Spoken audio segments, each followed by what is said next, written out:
Street Fighter 6 is playable here at Summer Game Fest 2022, our key 3, as Tam has so rightfully pointed out. We have been on the show floor. Tam has just put in a good hour on the game, and you've got your phone there. Yeah, so I've got some notes that I want to refer to just because I don't want to get bodied in the QRTs by the fighting game people. So as a general overview of what we got to experience, first things first, the adventure single player mode is not available to play. So none of the open world stuff that we saw in the trailer was testable. What I did get to play was a bunch of rounds with someone who works at Capcom.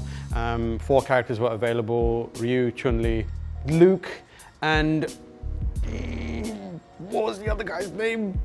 Jamie. Thank you, Jan Ochoa of GiantBomb.com. And my overall impressions are, I really, really, really enjoyed it. I'm sure, as you can attest, I was very focused on the game. I was going at it with the other person playing with me. I think the reason I enjoy it is going to take a little bit of going back to Street Fighter V and putting that into context. The main thing about Street Fighter V, which has come a long way over multiple years and is a much better game now than it was at launch. But the initial launch problems beyond the technical stuff around network issues is, from a design perspective, it was very rigid. There were not a lot of defensive options. And it was almost like fighting game players will call it a flowchart. At the time, people were calling it turn-based. And what that means is you would usually do a number of things. The other person would wait, and either the incoming attacks would work, and you'd have to respond to that, or you'd block, and then once they were done, you'd have your go. It was kind of like a very slow game of chess, but with far less pieces and far less room to move. And the reason that was that way was because you didn't have a lot of options available to you. You don't have a lot of defensive options, and you don't have a lot of offensive options. So pretty much every game at a high level played out in the same way. So that lack of character freedom and player expression kind of bogged the game down. This game immediately feels way more open. You see more tools, and like you've got things.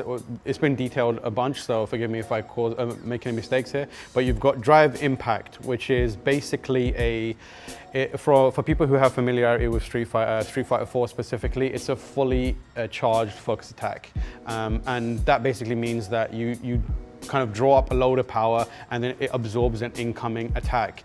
And if you land it, it leaves them in a crumple state. So then another player the player who's successful with it can then follow up with more attacks.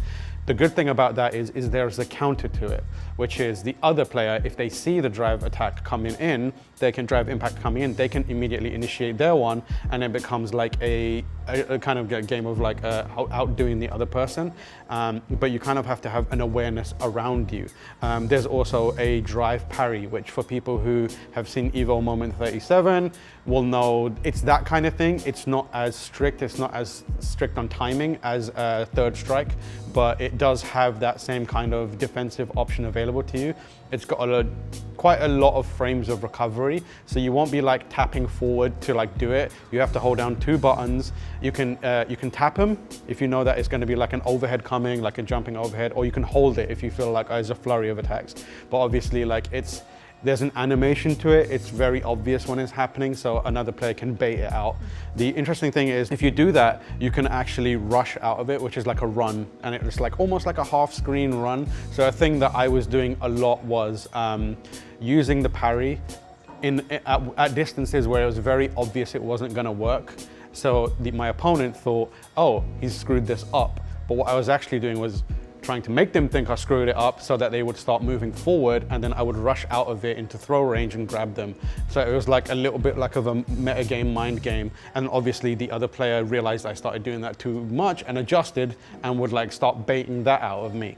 And then you have an Overdrive Art, which is, again, for people who are familiar, is just an EX version. So there's certain moves that you can do that are powered up, like a Hadouken. You can press it with 2 buttons, and Overdrive Art version, and it will be more powered up. And then finally, there's the Drive Reversal, which is a standard just reversal attack, similar to something like the Alpha series or the Zero series.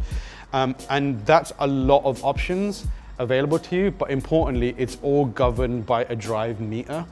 So each thing costs like between 1 to maybe like 3 bars depending on what you're doing, and it kind of fills up as you over time as you like play the game.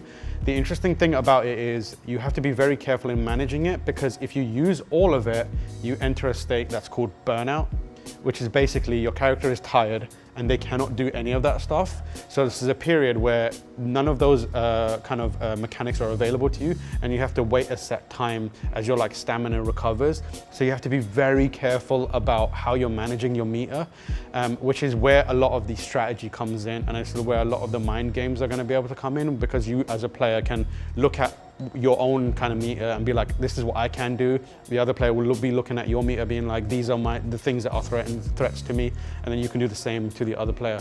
If you think of it as like a painter, like you've got way more colors to work with, and you can create a much more interesting, vibrant picture out of it. The interesting thing about it is when you're playing, you feel like you're more engaged, you feel like you've got more to think about in any moment, but also crucially, when you're watching, there's way more excitement in watching.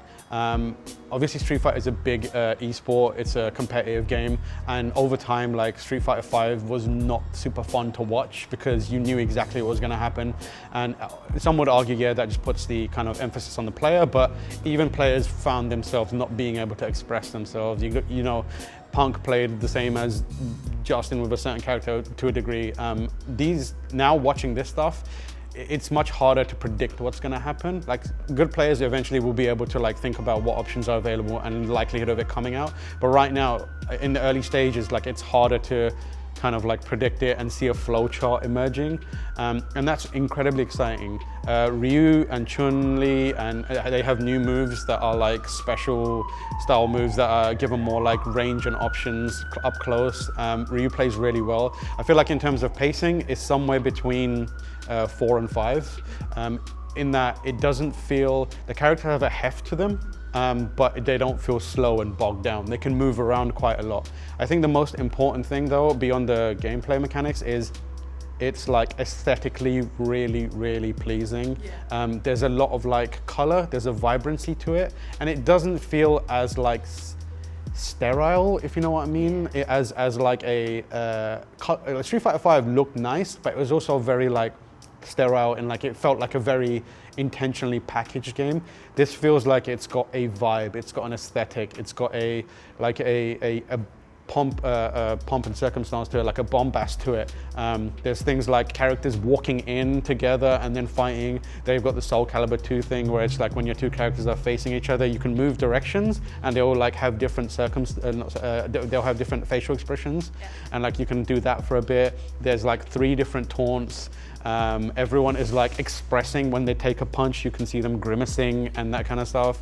The music is really, really like kind of like upbeat at times, and there's a kind of energy to it that feels really good, and it reminds me a lot of defining quality that early Capcom games had, like games like Capcom versus SNK 2. It had a definite vibe to it. Street Fighter 4 had a vibe to it. It had like a theme running to it, the idea of a comeback. When Street Fighter 4 was released, it was a comeback for that game. Third Strike had a hip-hop jazz vibe to it. This feels like it's got a street fighting vibe, where it feels like a bunch of people out there in the world fighting. It's scrappy. It feels like, you know, it doesn't have like Street Fighter 5 felt like esports. Like everyone's in these like arenas, and there's like geared, like made purposely. Exactly. Yeah, this doesn't feel like that. It feels like bunch of weirdos for some reason are beating the crap out of each other on the road. There's so much like Capcom kind of like Easter eggs in there as well. There's one point I was like, is that Poison? Is that Ondo? Is that like the Mad Gear Gang guy standing in the background? And I am very, very excited to play more of it. Like inside, the lab monster in me was like, I immediately said, can we go into practice mode? And they were like, no, we can't do that yet. It's not functioning.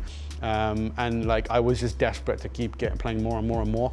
And like, yeah, I just want to sit down with it and spend a lot of time with it and play more and figure things out. But so far, so good. It's early days, obviously. Take everything with a grain of salt. It's a limited slice. It's all the usual caveats for a preview.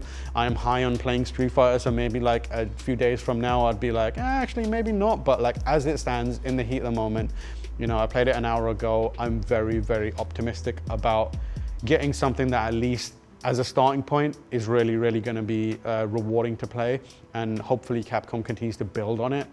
Whether they have introduced new mechanics over the time a Street Fighter game has been out in the last few iterations. So as a baseline, Street Fighter 6 feels way more interesting to me than Street Fighter 5, and I can't wait to play more. Yeah. And now, unfortunately, you do have to go back and play Street Fighter 5 Yes. while you wait for 6. I think I'm just gonna leave Street Fighter 5. Like, I'm just gonna wait. I'm just gonna wait for the new one. Like, I've had my time with it. I'm gonna make my peace with it and just prepare myself for the new generation. Mentally of Street and Fighter. physically. Mentally and physically. I'm hitting the road like Ryu. I'm gonna take my socks and shoes off, walk that pavement with my bare feet, get real sweaty and wide.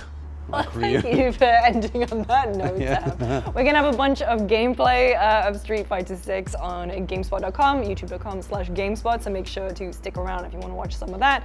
Tam's probably going to do some more stuff on Street Fighter 6 in the coming days, weeks, so keep an eye peeled for that as well. And for everything else to do with Key 3 Summer Game Fest, keep a GameSpot.